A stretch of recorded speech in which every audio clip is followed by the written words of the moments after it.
This is a follow-up to me testing positive for cocaine at the pain management doctor. Hi everyone, I am Michelle Simon coming to you from Royersford, Pennsylvania. This is why my camera's shaky. My son Angelo said, "Mom, sometimes your videos are so shaky," and I have it up on books, and that's why it's rocking. I hope it stops. Okay. Oh shit, it's not. Okay, hopefully that's better. You guys, I've been working on making videos for years and I'm still not great at it.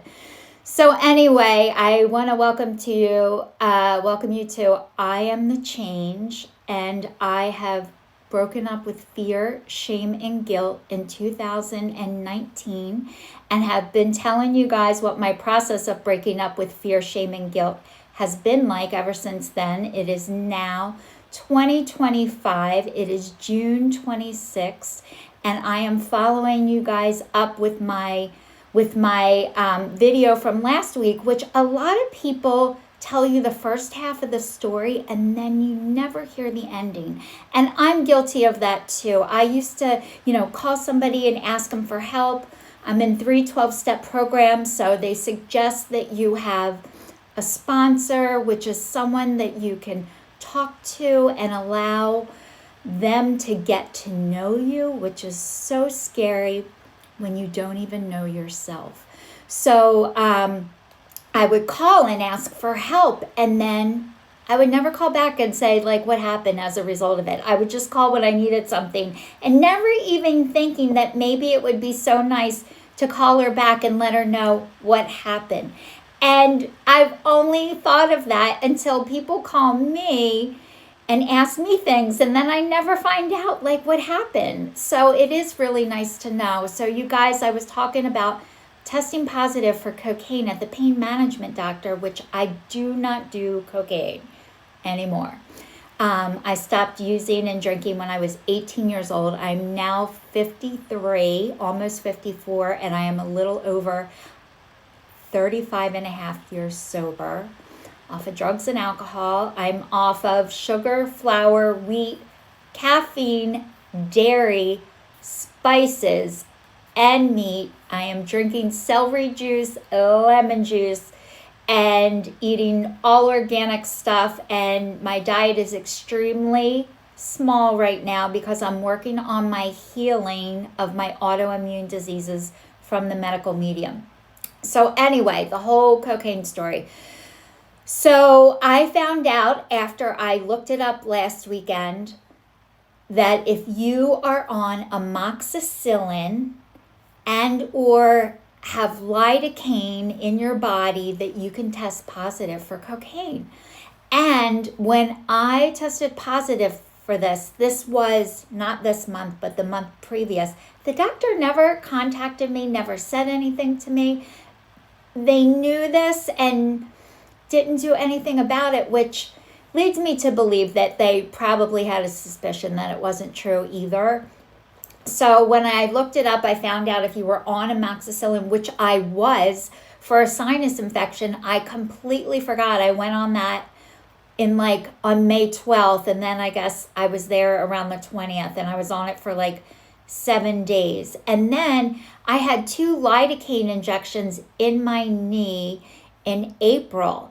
So I had a pseudo gout flare up, and then I had, lidocaine in there twice in a week. And then I went and had knee injections. And I don't know, she sprayed it on the outside, so I don't know if that could get on the inside. But anyway, I did have both of these things.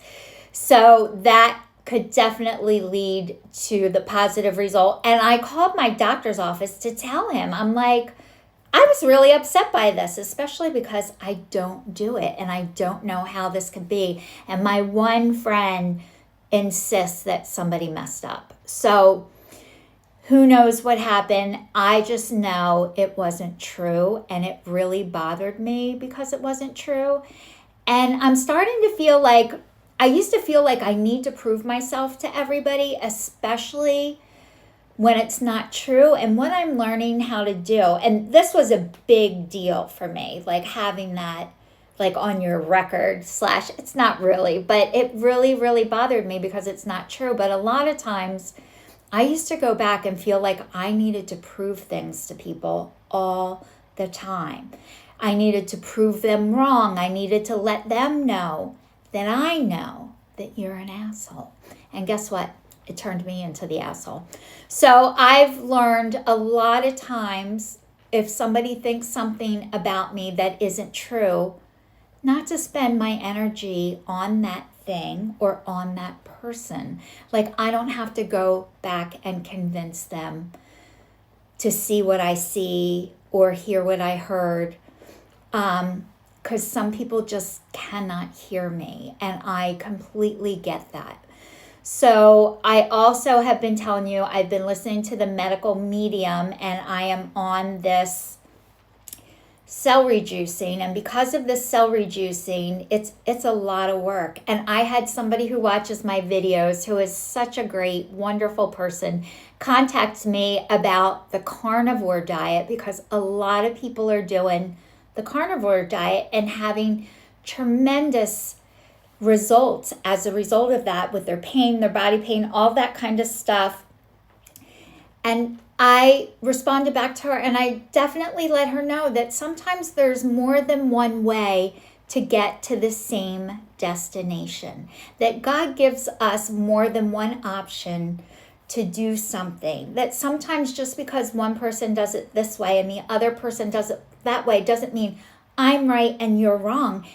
We could both be right, or we could both be wrong, or whatever. But all of our journeys are personal. And I heard the greatest acronym for love.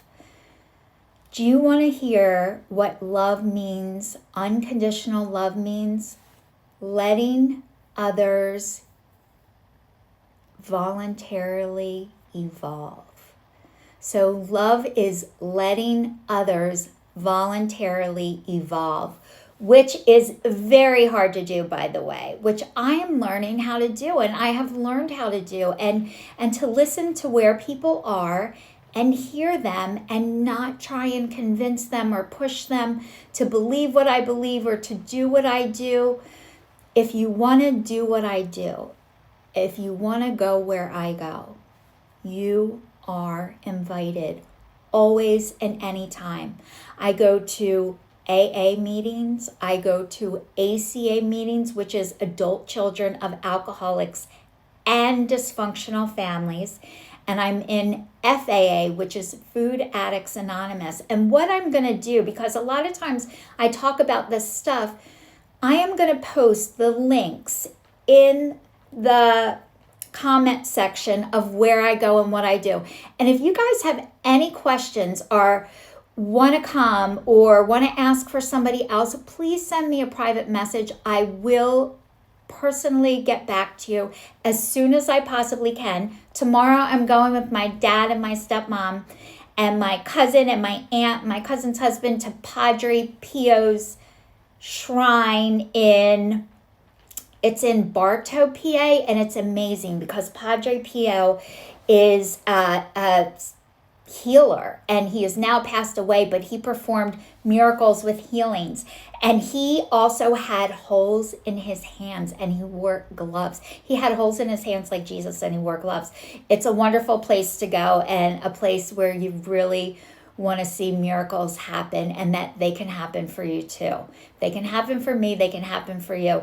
And also, the other thing I wanted to let you guys know about, my eyes last night were hurting so bad.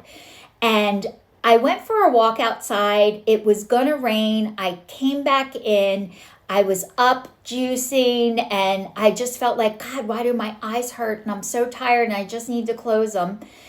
So I did, and I slept great last night and the night before. I didn't wake up once, both nights. So I think my celery juice is really starting to help. And then what happened was, I forget what I was going to say. Jesus. You guys, I'll have to save it for next week. So anyway, it's the air quality. The air quality is terrible in Pennsylvania because I sat outside today for 15 minutes